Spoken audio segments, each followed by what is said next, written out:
Hey guys, what's going on? My name's Hayden Crabtree. I want to do a quick little segment here to help you guys out.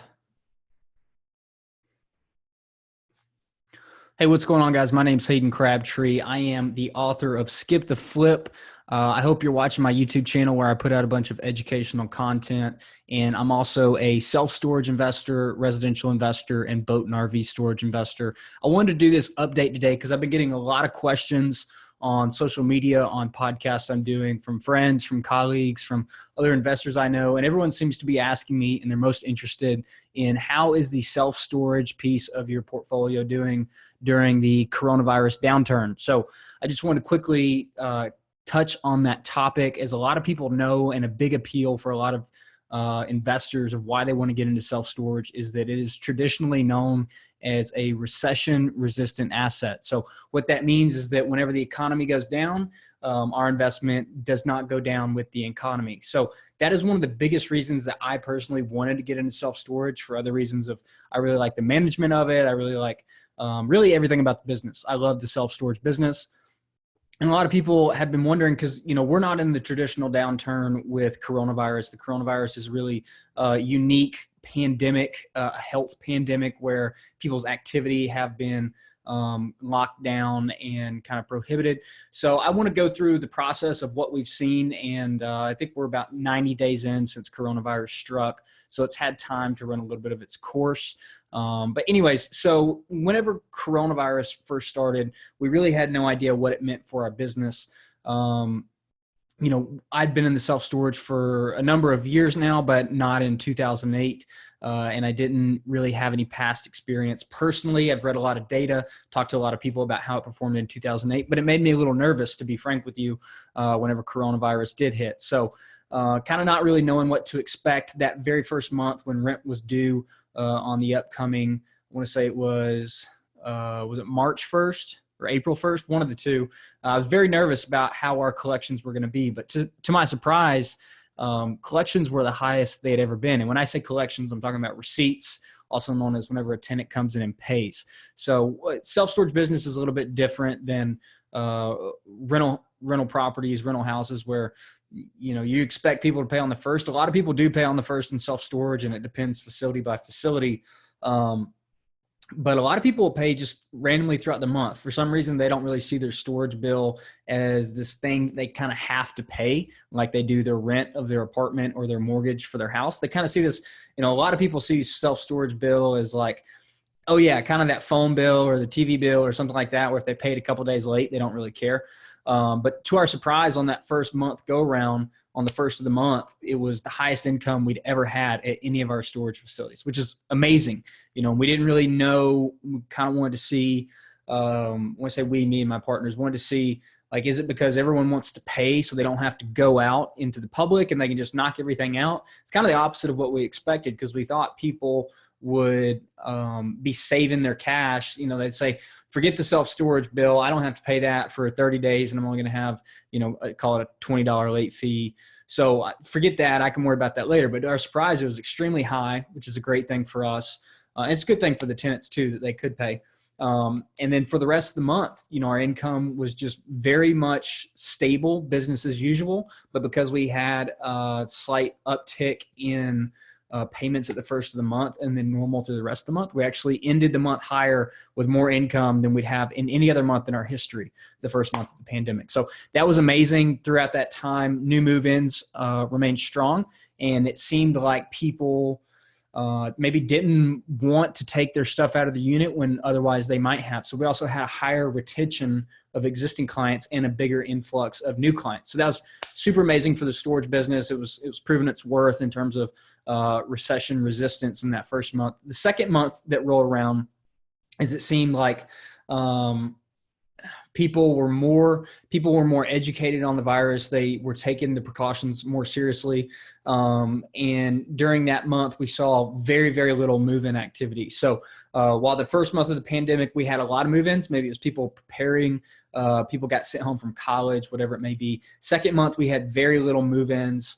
And that may have just been people limiting their activity, not going to work, very scared as the media pushed it on us. Be scared of the virus, don't go out, X, Y, Z. So that was not good. Come around to the third month, we're having a killer month again, tons of move-ins, a lot of retention of existing clients. It seems like things are getting back to normal, at least in our business and in my life, as maybe we're finding out some more facts about the virus, but that's a side conversation. But, you know, overall, I've been thoroughly impressed by the self-storage business. You know, I have rental properties as well, and my rental properties, all of their collections have been strong as well.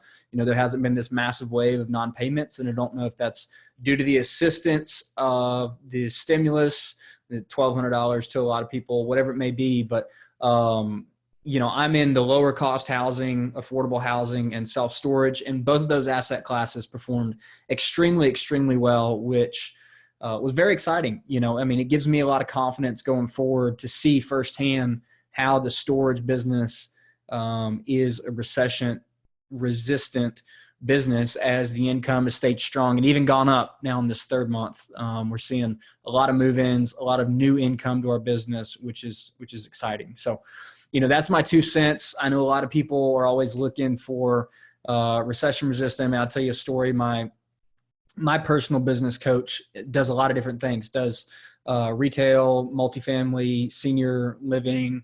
One of his best asset classes traditionally has been vacation rentals, Airbnbs.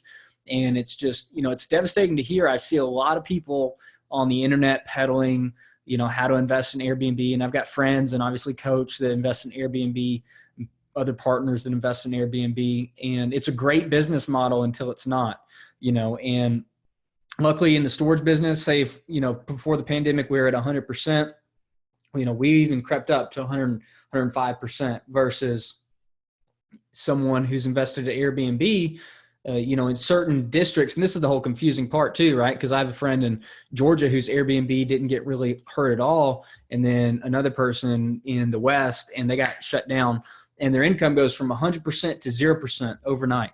And that really can crush you, you know? So it makes me think a whole lot more about how do I invest, and this is what you should be thinking too. How do I invest into a product that can weather any kind of storm, whether it's, you know, a financial downturn, a health downturn, whatever it may be? You need to think about, you know, not like a lot of people say, I don't want to get into real estate investing because of this. And that may be because of tenants and toilets. And other people may say, I don't want to get into real estate investing because of this, because people won't pay their rent and blah, blah. It's like, you need to think about how, yes, all those are issues, but you need to think about how can you protect yourself against those, because there's a ton of different types of real estate. I mean, you can buy dirt underneath buildings and not even own the building and just get paid a flat amount every single month. And there's like, you know, what's the risk there that your tenant doesn't pay and then you own a skyscraper above it? So that's a great strategy. That's very easy. You could buy storage units where they're just metal boxes and people store their couches in there. You could, you know, have project housing that's Section 8 and that the government's guaranteed to pay you. And, you know, there's all these different strategies, and you guys should really be thinking more about what strategy can I use that fits what I'm looking for in the real estate investment world. For me, that self-storage doesn't mean it has to be for you. It took me a long time, several years to fully understand the model and get good at it. So there's definitely a learning curve to it, as there's going to be a learning curve to anything. But it's very, you know, interesting. I just wanted to update you guys on how is the storage business doing during this quote pandemic. And my takeaway and you know, one answer is it's doing well. So take it for what it is. I hope you guys enjoyed this. If you have any questions about the storage business and how it's doing, drop it below. If you guys would, please subscribe to my YouTube channel, as I'm trying to grow it. I'm trying to put out more content that you want. So if you have something that you do want, drop a comment. Pick up my book, Skip the Flip, Secrets to 1% Know About Real Estate Investing, for free at www.haydencrabtree.com/free book. And that link is below this, as well as a link to my Facebook group, where you guys can ask me any questions, interact with me. So come join me over there. If you enjoyed this video, again, subscribe, tell a friend, and see you next time for another video. Bye.